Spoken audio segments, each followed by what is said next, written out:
see what the competition is, but be your own individual. Like, don't copy. Like, if you see a space and they have a certain aesthetic or a certain room, don't steal their idea. Okay. And I'm gonna tell you the biggest thing that you said earlier was use what you have.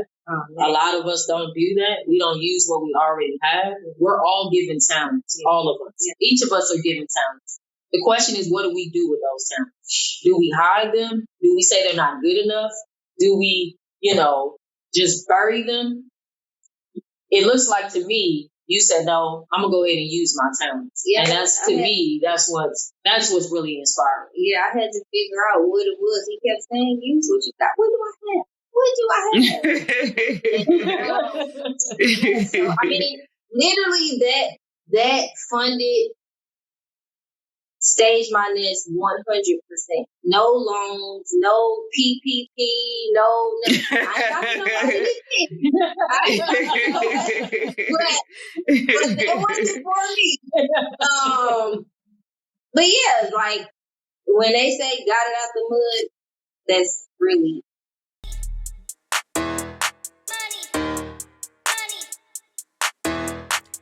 This is Shannon and Max, and you have tuned into In Our Bag, Winning, Wealth, and Wanderlust podcast. For today's video, we have some really good content. If you've been interested in this very trending business, content creator space, you definitely want to stay to the end of this video so that you can learn more about this business opportunity. I'm really excited today because we have our first interview. It's a business owner. I think she's a serial entrepreneur, and she's also my sister.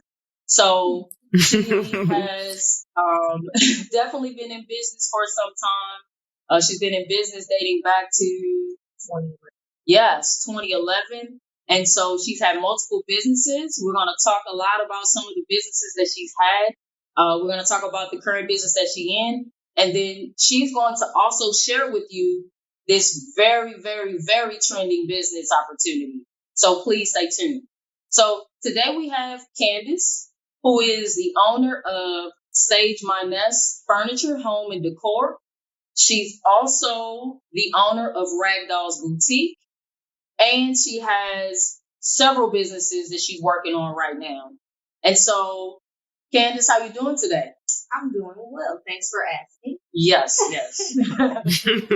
So this is a little unique for me, since you're my sister, having to do this business. We have the great pleasure of having you here on In Our Bag, Max and I, and I'm glad that you could take the time out because I know you're busy and I know you're trying to get your latest venture up and off the ground so you can get open here real soon. Thank you guys for having me. No problem. Yes, no problem. Thank you for joining us. All right, so let's step back a little bit. You're originally from St. Louis, Missouri, which is where we're originally from. And you said that you've been in business since 2011. Talk a little bit about your first business, which was Ragdoll's Boutique. It was a very unique, trendy boutique in St. Louis, and you were very successful. So tell us a little bit about Ragdoll's Boutique. So I started Ragdoll's Boutique in 2011. I initially just jumped out at the storefront. When I got the storefront, a lot of people were like, why didn't you do online? Online never crossed my mind. I just immediately thought storefront. Of course, I took about 6 to 8 months to kind of prepare for the opening of the store, gathering things like cash registers from vintage shops and DIYing like my jewelry glass container display. Just did a lot of thrifting to kind of decorate the store, and then that saved a lot of money so I could get inventory. And yeah, I just kind of went from there. So what was the reason why you wanted to do a clothing boutique? I mean, we're from St. Louis. There's not a whole lot of fashion coming out of St. Louis. So what was your reason why you wanted to do a boutique? Well, I like to go to like new city and they had the cute little shops in the loop. Like Del Mar Loop? Yep. Stuff like that. So I was like, I can do that. Like, I just need to find where to get the clothes from. And honestly, I wanted to just have a cute space, like decorate a cute space for people to come and kind of be wild and shop. And I don't know, just like, I like fashion. I like putting on clothes, you know. So was it more about the fashion for you, or was it more about the creative eye, so far as like decorating and getting people to see your design creatives? Right. Both. Okay. You would say both. So what really got you into design, like fashion design, interior design? Where did all of that start? Interior design, we'll say it started when I was 18, but it dates back before that, because I used to change my room around and use up all my mom's furniture polish to clean the room. And yeah, so I used to design my own room in my own way. But it kind of, we'll just say 18, because when I moved out on my own, I went all in, like to decorate. Actually, she's severely understating this, guys. I think this girl moved her room around at least once a week. From what I can remember. I didn't know that the beginnings would be what it is today. Yeah. So so is this just a passion of yours about design in general, whether it's fashion or interior design, or did you get, some formal training? Like, did you go to school to get? I did not go to school. Okay. I did try community college, right? Okay. And I was going to get my associate's degree in interior design. Did the prerequisites and things like that, but I just felt like I'm not to toot my own horn. Like, there's nothing they could teach me. Like, it was just in me. Like, it's just something that's in me that I feel like I possessed, like that I was gifted with. I just have the eye for it. I don't know. I just feel like I got it when it comes to interior design. Fashion, I'm alright. I can sell some clothes, but I feel like interior design and decorating is like my ultimate pack. Like, I could do that all day. Like, I could stay up 2:00 in the morning doing somebody's apartment or whatever. Okay, and so we'll get into that a little bit later. So you had Ragdoll's Boutique. You felt as though you had a bigger pull or tug on you to do more interior design, right? But you still stuck with clothes for a while. You still stuck with fashion for a while. So you also started, which I thought this was genius when she first told me this. And you can kind of explain why you decided to do this. But she decided, instead of having an adult clothing line boutique, she started a baby boutique, and it was called Bows and Arrows. Tell us a little bit about Bows and Arrows. I thought it was actually very unique. Tell us a little bit about Bows and Arrows. Your transition from really St. Louis, because you decided to kind of leave St. Louis, and where you wind up staking your claim for Bows and Arrows. Talk to us a little bit about Bows and Arrows. Okay, so Bows and Arrows, I came up with that children's boutique because it wasn't a lot of children's boutiques. Everybody was doing the women's boutique. So I was like, okay, let me do something different. Started Bows and Arrows Children's Boutique. Actually when I was here in Texas, in Houston. And I was like, you know what?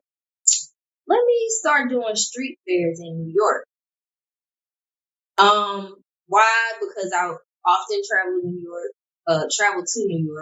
My husband, he's from New York, so we go there a lot. And I would see, on the streets, like, people have their little setups, and they would be selling art, they would be selling jewelry, they'd be doing henna tattoos. And I was like, let me see how I can get into that. Mind you, people were like, oh, you live in Houston, you're not going to be able to do anything in New York. Like, you can't do. All right, bet, watch me. So I did everything I needed to do to get licensed to actually be a part of the street fair. It's like an organization where you basically just rent out it's not really a booth, but it's a spot on the event street. space. Yeah, Yes. on the streets of New York, and you pick, like, they give you a whole calendar for the year, and you pick like which streets you want to be on, which festivals you want to actually vend at. Yeah. And I did that, and it was an experience. It was an experience. I did that for like 2 seasons. The second season that I did it wasn't as successful as I thought it would be, but it was. I mean, I don't have any regrets about it. I won't say I don't have to worry about saying, "Oh, I wish I would have did it," because I did. So there's a very good point. You were able to pivot. You talked about from St. Louis, we slid in Houston, but I think it's important for us to talk about why you chose to move from St. Louis to Houston. Number one, and even though you were looking in the New York market to do your children's boutique, talk a little bit about your choice to come to Houston, why you chose to leave St. Louis, and even though you were looking for other markets, talk to us a little bit about that.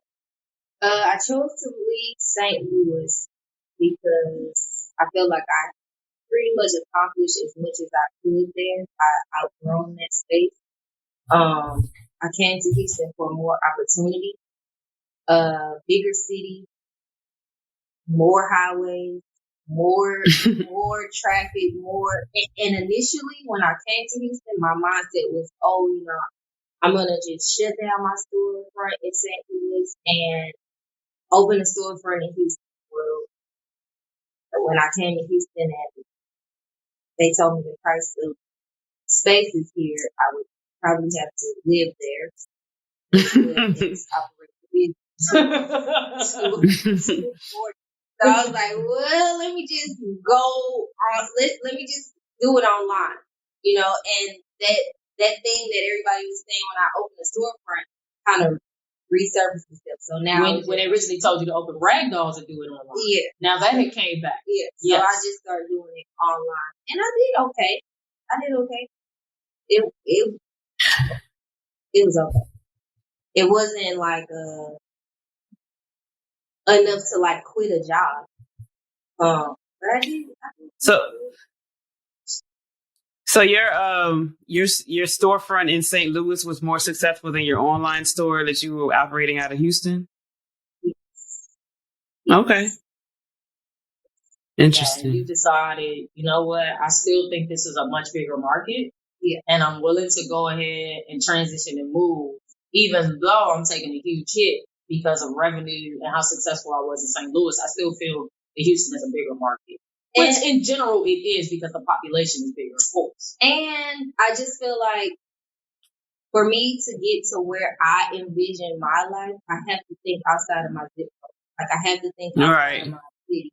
And when I'm explaining it, it may seem like, oh, you all over the place. But I really wasn't. Like I really was like strategically kind of planning this stuff. It wasn't like I was just dropping stuff and leaving. Like before I came to Houston, I gave myself 6 months. I planned. Like I keep a notebook.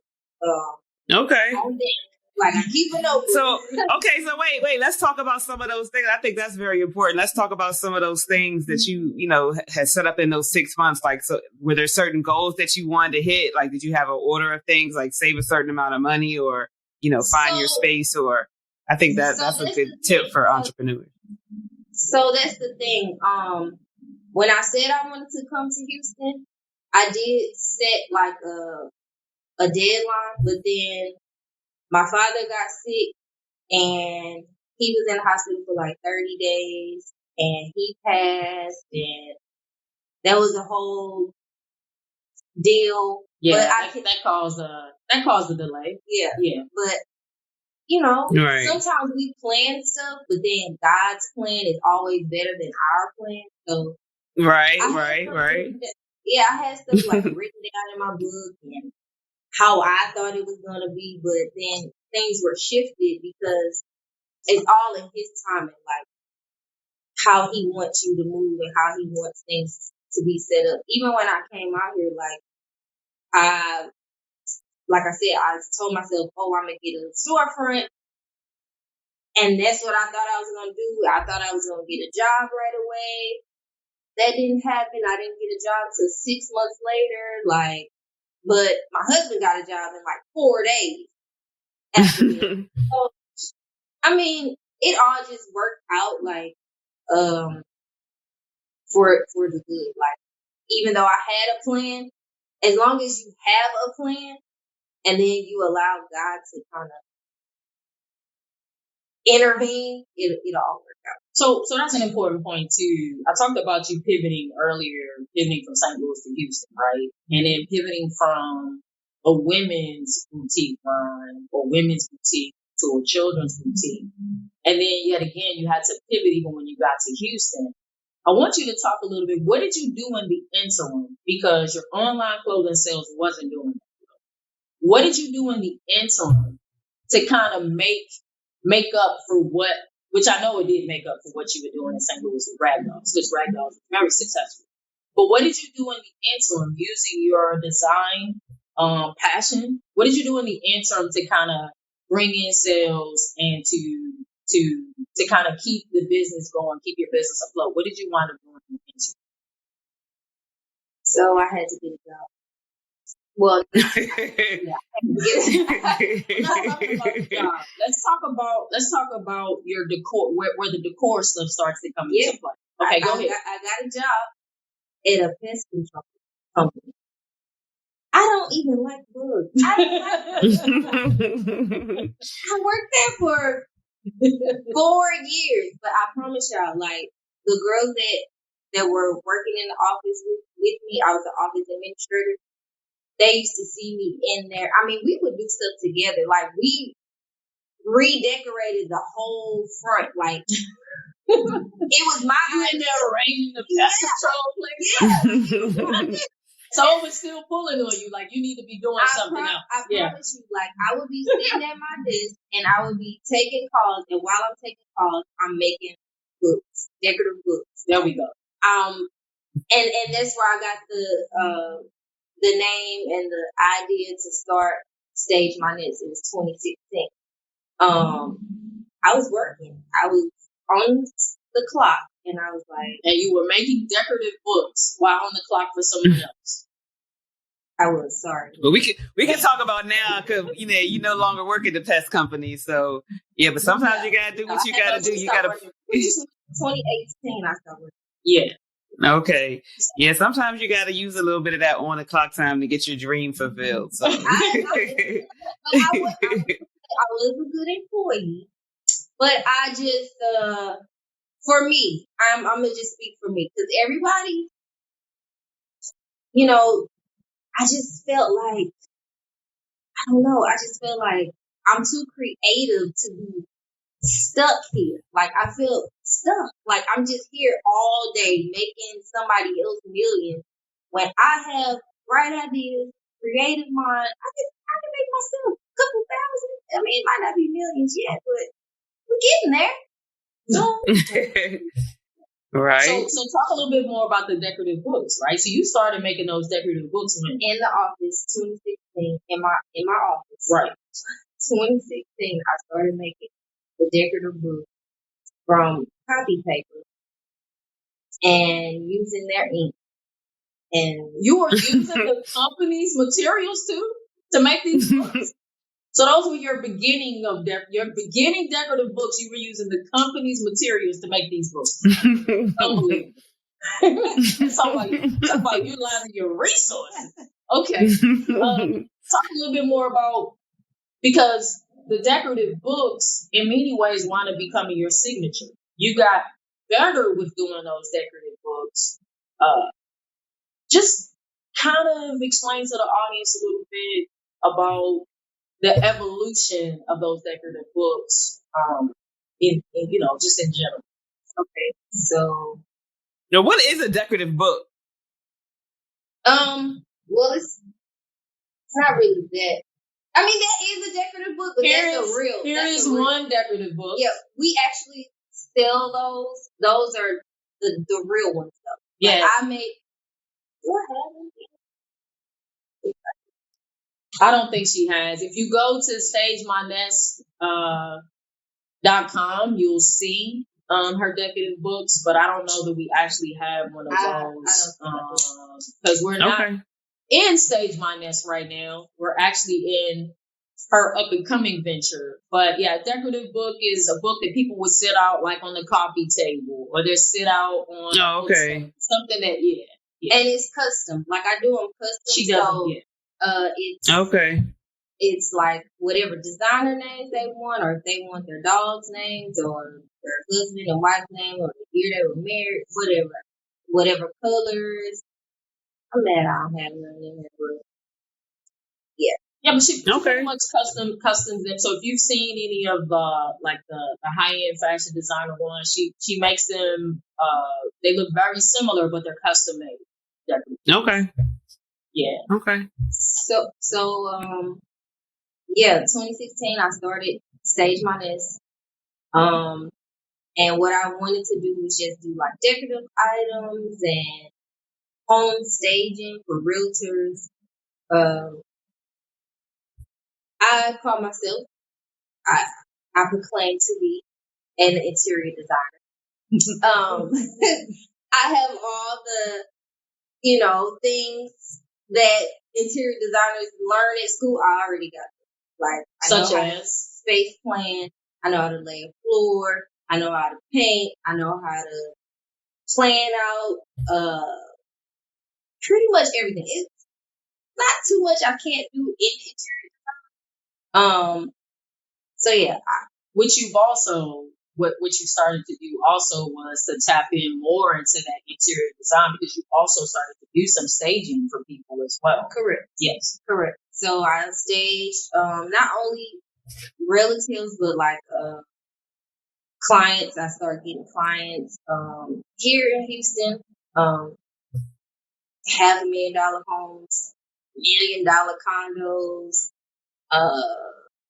Yeah, a lot of good clients that I had that were serious, because everybody, they'll say, "Oh, I want my house done," but then the price is like, okay, maybe I'll just try to do it myself, and that's cool. That's cool. After you give them a little bit of consultation, the free consultation, tell you how much the actual consultation. It ain't free no more. It's being free. It's not being free. I was like, I ain't mad at you. Get somebody else to do it.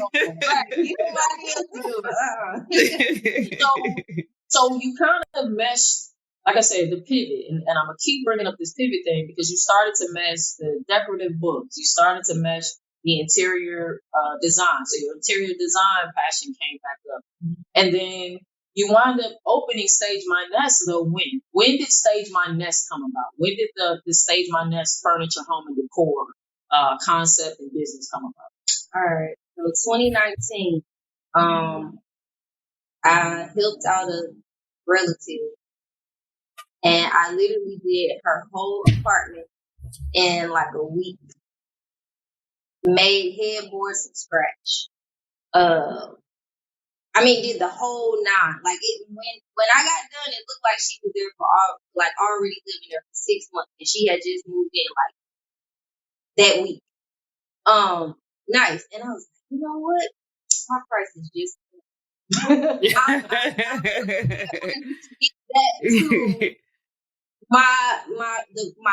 to my real passion, and I got back on it. But I said it wasn't even furniture that I was trying to do. I was like, let me do an Airbnb.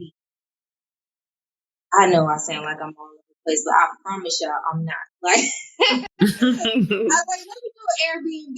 And the sole point of me doing an Airbnb was just to decorate, because good pictures sell the spaces. So I'm like, I know if I decorate this and post these pictures, they're gonna be booked. Of course. I know I have to be in there, clean up. No problem. I don't mind cleaning up. Make sure they got nice sheets, tiles and things like that. I went somewhere in Houston, got a bunch of wholesale tiles, and I was really doing my research. I was watching this guy who's like the Airbnb guru. And he was kind of giving you play by play, like how to get started. I was doing my research, and people weren't really, how do I say it? Like Airbnb wasn't as popular as it is now in 2018. It was popular in 2018, but a lot of people were hesitant about you signing on a contract or a lease and letting people just come in and out. Like they weren't really, it wasn't as trendy as it is now. There were a lot of restrictions in New York, so I even thought about doing one out there. But I feel like Houston, you know, a lot of people are traveling to Houston, so hey, here didn't really work out how I wanted to.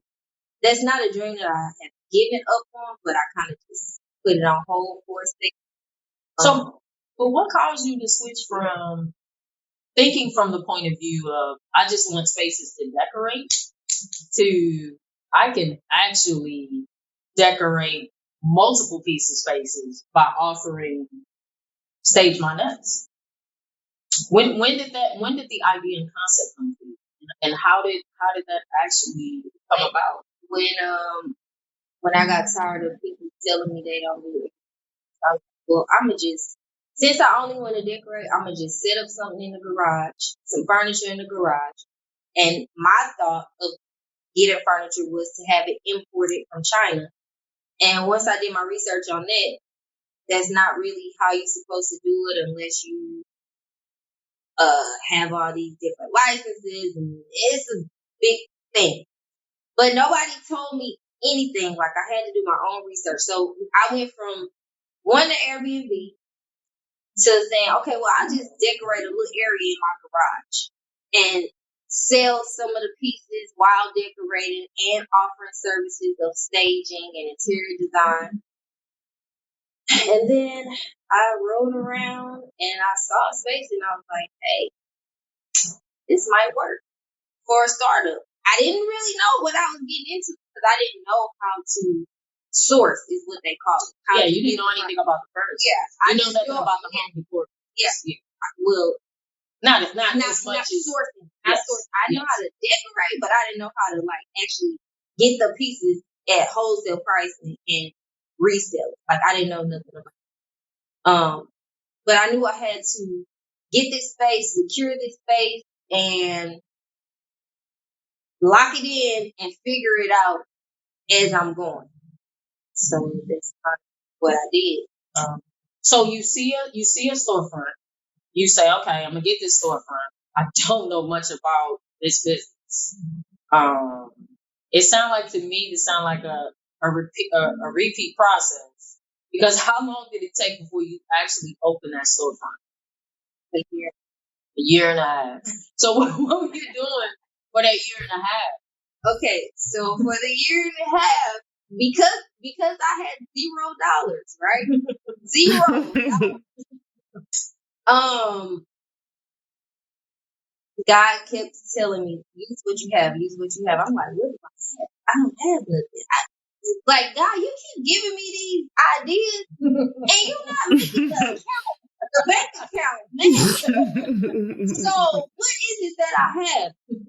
So I literally start back making the decorative books. Y'all. Decorative books, coffee mugs, doormats, pillows, candles. That was what I had. That was all I had to make revenue. And I just started posting it on Instagram. Like, I probably had about 68 followers on Instagram when I first started trying to get this back going. And then I remember giving a set of books to a girl in Louisiana. Shout out to Kay and Company. She has a boutique, and I gave her a set of books. And when I gave her a set of books, she posted them. Well, she posted them, but she was actually just taking a picture of her clothes, and they were in the background, and she tagged me in them. And I gained maybe like 300 to 500 new followers. Some sales, and it's like some sales. Let's talk about how the sales. Give us scale. Tell us how much it scaled. So you went from making notebooks, because I started making the books in 2016. I feel like 1 or 2 orders to maybe like 40 orders a week. Okay. Wow. Like, yeah, my fingers was tired. I was up all night. Like, I had to move from my garage to the kitchen, and then I took over the kitchen and the living room. My house was just a mess with just stuff. But that was what I had, and people would ask me every day, like, because I, try to do my orders and then try to go to the store, lay down the floor, paint the wall, put some wallpaper up, and I was literally just taking the money that I was making and buying furniture piece by piece by piece by piece, and they're like, "Oh, when are you opening?" All from the decorative book revenue.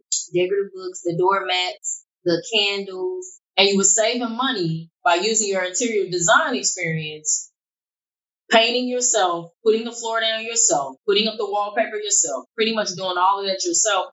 And you had a window because you said it took about 1.5 years, but it took 1.5 years, not necessarily from your own doing. It took 1.5 years because of for you to open. Yeah.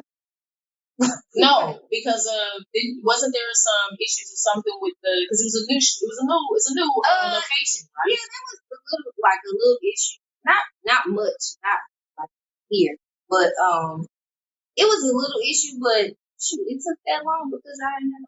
But something else made it happen. COVID. I was gonna say COVID also happened, Yeah, so you couldn't open when you wanted to open. I didn't know. I just knew. Okay, March, I signed my lease, and like 2 days later, the world shut down.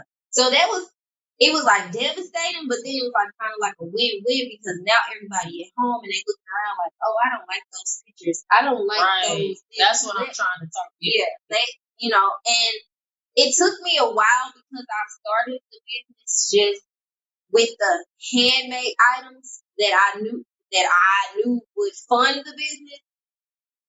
It took me a lot of deterrent for people to see, like, yeah, I sell furniture too, not just the books, because they was literally just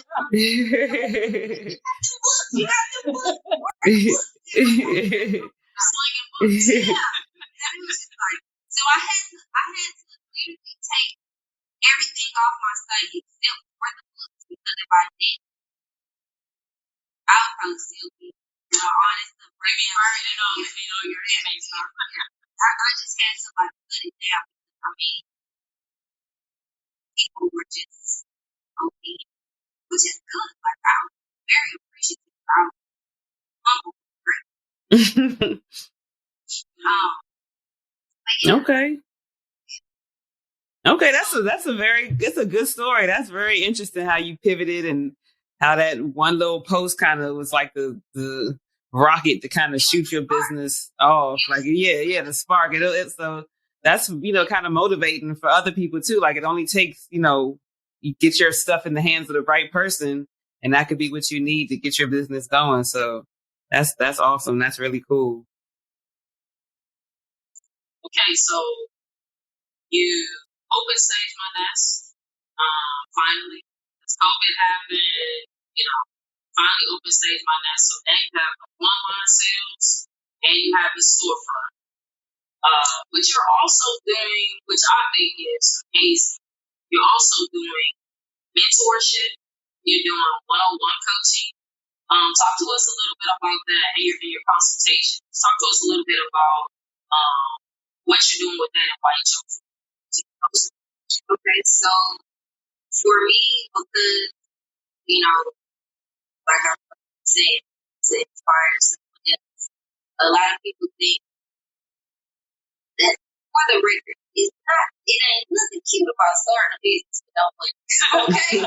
Nothing cute about that. But that's right. all I'm starting, right? I took the leap of faith. So I just wanted to show other people, just kind of be that person that I didn't have, although I wasn't like going around asking people, how do you start this? I was doing my own research. I know some people, either they don't have the time, they don't have the job. Like, some people just need that push. So So I always said to God, like, if you show me how to do this, I'm definitely anybody that comes to my door, like I'm gonna make sure I'm giving you the credit, like I'm gonna make sure that they ask because I knew that there would be a question. People come in like, how did you start this? Where are you getting this? I already knew that there was gonna be like the top question for people because you don't really see people of color opening furniture stores, so it's not like a normal thing to do. Right. So of course I got a lot of people that asked that, and instead of me just talking until I was blue in the face, telling people, I was like, you know what, if I put a price on it, that will let me know who's serious. Because I'm passionate about it, and if I'm going to be telling people the ins and outs and, giving them everything they need to know, I would want that person to be serious too, not just, just wanting to be right. nosy. Yeah, so I start, the first thing I did was a raffle, where I had people on, enter online. It was literally a $25 raffle, which is nothing compared to the knowledge that they were going to get. The raffle, they were able to go with me to one of the markets in LA or in Las Vegas,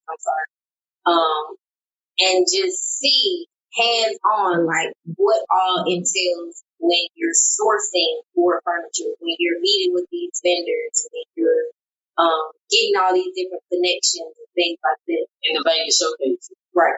Okay. Right. So, when I put the post out there, like, hey, I'm going to do this, because when I went in January to Vegas, and I've gone to a lot of furniture markets, and it's always just me. And I get the side eye, and I get the look, and they're looking at my badge, like, who are you?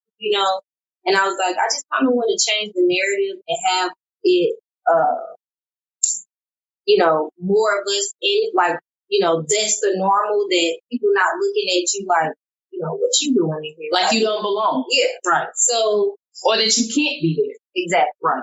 So I said, next time I'm going to take somebody with me. I put a post out like a month before the next market event was going to happen. And, everybody was, oh, take me with you, take me with you, take me with you. Raffle's going to be online. $25. Those that wanted to go entered the raffle. Those that was talking, they didn't. And this girl, she entered numerous times, and I had already told myself, like, if I don't pull her name on live, because I was going to do drawing on live, I was like, if I don't pull her name, I'm going to take her in, because you can tell that she was serious about how many times she entered. So you were willing to not only take one, but you were willing to take two. Yeah. Okay. So that's what's up. When I went live, true enough, her name came out the bowl. Wow. So look at that. Yeah. So she was ready. Like she came in. That I think it was like maybe 2 weeks later, she flew out, we met up, she stayed in the same hotel as me. And she was already doing interior design. She's already got her clientele. But a lot of people are interior designers, but they don't know how to source for inventory. They'll go to Ross, Burlington, TJ Maxx, Home Goods, places like that, and get stuff. But if you have the first-hand connections to where if you're connecting with these vendors and you're able to get this stuff 4 at a time, 6 at a time, yeah, you can do it for your client, sell it to your client, but you can also have inventory too and make money off of it outside of just making the money off this one project that you're doing for this client. You can have your own Amazon storefront. You can have your own online store where you're selling this stuff. The opportunities are endless. So, her eyes were really open. She was very appreciative about that. Cause it's like a whole nother world that she didn't even know about. And she's doing her thing. I check on her from time to time. She's doing what she needs to do. She has her contacts. She has her vendors. She's doing well. Okay, so you've sponsored and mentored, and then you also have one-on-one consulting where you sit down and you have one-on-one sessions with people to explain to them about the interior design business. Mm-hmm. And how to start like a furniture. It's a how-to course. Oh, okay. So whether they want to be an interior designer or start interior, if they're interested in interior design and they want to take it to the next level as far as getting vendors, securing vendors. If they want to start a furniture store, I'm just basically sharing with them all the knowledge that I have about the industry. Nice. So it's a one-on-one masterclass. Right. Okay, that's cool. And I just recently did one of those. I said that's cool. I just said that's cool. That's all. Oh, okay. No, that is pretty cool. The fact that you're willing to give back. Like that, a lot of people don't do that. Yeah. They want to keep all the knowledge. And the fact that you really felt like, because how you feel when you go to these spaces and how people are looking at you, you're like, nah, I'm gonna change that. I'm gonna bring some more people along so that it becomes more the norm versus the exception. That's what's up. That's a good vision, and it's a good wanting to contribute so that you can actually add back and just giving back in general. I just think a lot of people feel like they're just going to keep things for themselves, and it's never meant to be that way. It's meant for us to share with others. So the fact that you've been so freely and willing to do that, I think that's amazing. Considering that, because you opened Stage My Nest finally when? August 28th, 2021, and then your turnaround for when you were willing to give this knowledge back. You did that when you actually went one-on-one with the person that you mentored in Vegas. Well, I talked to a lot of people that came in the store, but I went to Vegas January 22. Yeah, so look at that turnaround, and you were willing to give that back so quickly, which I think is amazing, the fact that you're really willing to sow into others. So with that being said, though, you also still are doing, so not only are you doing the one-on-one, you're doing the coaching and mentoring, you're doing your own interior design, you're actually still staging. Those are the services that you offer as well. So you have clients as it relates to that as well, along with your online store and your storefront. I sound important. All right, well, hold on 1 second. So with all that being said, what is your, how can people find you? Like, what is your website, your Instagram? How can people find you if they want to get mentored or buy stuff? My website is www.stagemn.com. Instagram is stage.mynest. Verified merchant on Pinterest, Stage My Nest. We're on Facebook, Stage My Nest. And we on TikTok too, Stage My Nest. Okay. All right. That's a good plug. Good job, Max. That's a good plug. Because we're going to transition to what a lot of people have been waiting on to hear about, this very trendy business with the whole content creative spaces. This has been trending. It's really been trending because there are a few and I've only seen a few of these across the country where people are really getting into these businesses, the whole content creative space business. So you're doing all of that, or all of these amazing things. However, once again, you had an idea. So you are now, and we are sitting right now in Houston in your next venture. Tell us about your newest venture. Okay, so my newest venture is Muse, which Muse, basically the definition of it is inspiring. Whether it's a person looking at art or someone looking at a woman or whatever, it's like Muse is like the inspiration. And that's pretty much my whole MO. I just want to inspire people, make them feel good, be able to create and just be in a creative space. And that's actually Muse, subtitle of creative content. And that's what we're doing right now. How this came about originally, I don't know myself. Just go ahead. Originally, this space, I was locked in on it December of last year. Yeah. And it wasn't ready. But my initial use for the space was just gonna be like overflow for my furniture. But because months went by, of course now my wheels are turning. Like, okay, how can I turn it into something that's gonna make money for me as well, instead of just using it for overflow, for inventory, using it as a warehouse or a space for inventory. Right. So I was like, I'm gonna decorate it. I'm gonna decorate it and rent it out. And I don't know much about the business like that, but I know enough to start. And it's all a work in progress as you go.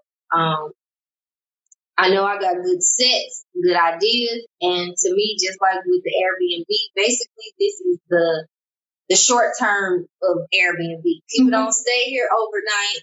They just rent out for a couple of hours, do their photo shoot, and they leave. So it kind of all ties. It's all coming together. Yeah, you came back full circle. So now you got the even shorter term than Airbnb. You got the hourly rentals or whatever that you get to decorate how you want to all the time. So yeah. Cool. And it helps me, believe it or not, me designing these sets or these setups, it keeps me creative. It challenges me.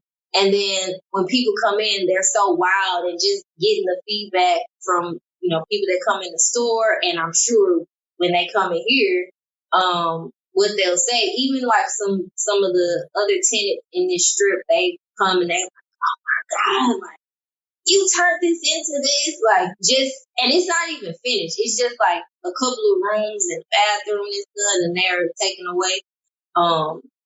So I just think that it's going to be a dope spot for creatives, people of the like, to come and just feel inspired.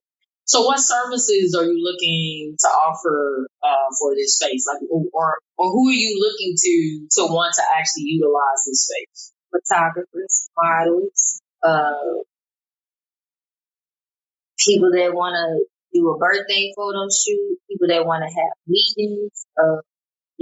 They don't have a meeting podcast. Space, they can podcast. Right. And this is the podcast that appeared. But yeah, like anybody that boutique girls that own boutiques, they want to come and they want to have, because I see a lot of girls, they go to different venues or different spaces, and they just take pictures of their clothes in front of different backgrounds or right. So those are the people who will be able to utilize this space. And in addition to that, you are looking to, or are you offering, so hourly, is it, so what are the hours, or what are your offerings? Like, are you offering it hourly? Okay. Hourly, by the hour. I'm thinking a minimum of 2 hours per booking, but I haven't. And that'll depend. That'll depend. Okay. Is there anything? Are you gonna Go ahead, man. I was gonna say, are you gonna be like, if people have a certain concept that they want to come in with, will you change the rooms, or are the rooms gonna be standard rooms that you offer? Have you thought about all that yet? I think they open up, they ain't gonna want to change. Okay. I mean, they can bring stuff. They can bring, like, if they turn in 38, they can bring balloons and stuff like that. But I feel like they're not gonna want to change. Like your concepts are fire, so they're not gonna need any changes. Okay. That's how you're supposed to feel about yourself. Yeah. That's what's up. Right. They can bring some ring lights or something like that, but I don't think they're gonna want to really change. It's a more stationary setup. Right. Okay. So, and so, do you have, since it really is big and people are, it's kind of up and coming, it's trending. Is there anything that you would like to share? Just maybe some tips or some pointers about somebody who's interested and maybe trying to start their own content creative space business. Is there some tips or some nuggets you can give them? It doesn't have to be a lot, just maybe a few. Well, since I'm still learning, just based off of the knowledge that I have so far, kind of see what the competition is. Let me back up. See what the competition is, but be your own individual. Like, don't copy. Like, if you see a space and they have a certain aesthetic or a certain room, don't steal their idea. Come up with your own ideas. Be authentic. Do your research as much as you can. And have fun with it. Like, don't just do it to try to make a quick buck, overcharge, and be excessive. Just have good quality sets and also offer things for the people that are going to be entering your space, like water. I was going to ask, are you planning on doing something that sets you apart? Oh, yeah. Do you want to reveal any of that? I can. You don't have to. I can. I have a whole little break room that I'm gonna set up over there with nice little bar stools and coffee bar and drinks and jars with snacks and refreshments. Everybody not doing it. Even like in the bathroom. Even like in the bathroom, I'm gonna have a little self-care type little station with sanitary napkins, lotion, chapstick. I just got to put it in there. But just thinking of the people that actually be utilizing the space, they might forget something. And if you have it there, it's like, dang, she thought about that. Just thinking about them, like how you would want. If you go to a hotel and they have this, whatever you're like, dang, okay, they got this. I need same thing. Right. Same thing. Right. Okay. So, man, when I said at the beginning of this interview that I consider her a serial entrepreneur, like I do, and I know she's not going to want to talk about this, but even after this venture, she has another venture, guys, that she has in the back of her mind. We're going to let her get through Muse first. But she's constantly thinking about business ideas. After that, that's it. But go ahead and tell people how they can find more about Muse. So what's the Instagram? Do the same thing. Let people know how they can find find out more about Muse. I'm sorry. So Muse is on Instagram. It's Muse_CCS. We'll be on Peerspace under Muse Creative Content. I have not made a Facebook page or website yet. Okay. With that being said, though, when is your target, or do you even want to talk about your target date for opening, or you just want to? It's coming real soon, beginning of the year. I hope sooner. I hope sooner. I got my work cut out for me, but I'm making progress, and it's not gonna be a year and a half. Take that. And with this space, I just started working on it like September, October. Right. So, and then even then, I wasn't able to work on it because there was some construction going on in here. So this will probably be my first weekend that I can really get in here and finish up some stuff. Okay. And then serial entrepreneur. Before we go, I know you talked about some tips as it relates to content creative spaces, but I think you are inspirational. And although you're my little sister, you're very inspiring to me. Is there anything that you want to leave that's inspirational to who may be watching this video. Anything in general you want to say to them about business in general, or just something inspirational, period. Keep going.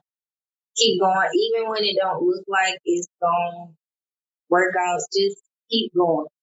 I've had my moments where I just want to flip the table over and be like, forget all of this. But I don't stay in that space because I know as long as I keep moving forward that it'll pay off. You don't have to have it all figured out to start. Just start. You know, a lot of people are hesitant if they don't have all the money, you know, to start businesses. Take it from me. You can start without money. And if you have it, that's even greater. You know, if you have the money, like, definitely start. Don't let, you know, people talk you out of your dream or, you know, kind of put onto you their fears. If it's something that you feel like is in your heart that you want to do or you want to start or you want to accomplish, do it. I mean, what's the worst that can happen? They make it. Right. I mean, right. Yeah. If you don't do it, then you will have to live with, dang, I wonder what if in 2022, if I would have started that, I wonder what. I don't want to live like that. Right. That's right. Right. Okay. And I'm going to tell you the biggest thing that you said earlier was use what you have. A lot of us don't do that. We don't use what we already have. We're all given talents, all of us. Yeah. Each of us are given talents. The question is, what do we do with those talents? Do we hide them? Do we say they're not good enough? Do we, you know, just bury them? It looks like to me, you said, no, I'm going to go ahead and use my talents. Yeah, and that's, to me, that's what's really inspiring. Yeah, I had to figure out what it was. He kept saying, use what you got. What do I have? What do I have? So, I mean, literally that funded Stage My Nest 100%. No loans, no PPP, no nothing. I don't know anything. But that wasn't for me. But yeah, like when they say got it out the mud, that's really, yeah, that's what's up. So I want to thank you. I definitely want to thank you for doing this. This is our first interview. I think it's your first interview, and I couldn't think of a better person to interview for our first interview. So I appreciate, again, your time. Thank you. And for those of you enjoyed this video, please subscribe, like, share, and follow us on all podcast platforms. And of course, make sure you hit us up on YouTube. And if you're in Houston, hopefully Muse will be on Space soon. Stop by, book us, come to Stage My Nest, get some decorative items, piece of furniture. Yeah. Absolutely. All right. So, all right. See you next time.